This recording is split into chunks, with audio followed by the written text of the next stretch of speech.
दोस्तों हमारे 16 महाजनपद और उनकी कैपिटल के बारे में जानेंगे जो अक्सर एग्जाम में पूछी जाती हैं। सबसे पहले अंग, जिसकी कैपिटल चंपा थी, इसका उल्लेख अथर्ववेद और महाभारत में है। मगध, इसकी कैपिटल थी राजागृहा और यहीं पर सबसे पहली बुद्धिस्ट काउंसिल हुई थी। फिर काशी, जिसकी कैपिटल थी वाराणसी। इसके बाद वत्स, इसकी कैपिटल थी कौशंबी। फिर कौशल, इसकी कैपिटल थी श्रवस्ती और मेजर सिटी अयोध्या।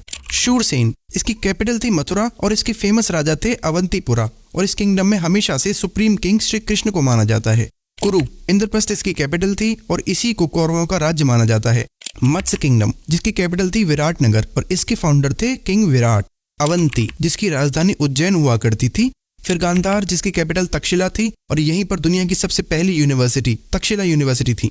मला, इसकी कैपिटल कुशावती थी। इसका वर्णन महाभारत और जैन टेक्स्ट में मिलता है। कंबोज, इसकी कैपिटल थी पूछ। फिर वज्जी, इसकी कैपिटल वैशाली थी। महावीर जैन इसी किंगडम से बिलोंग करते थे। अश्मक, जिसकी कैपिटल पोटली थी। फिर पांचाल, इसकी राजधानी काम्पिल्य थी।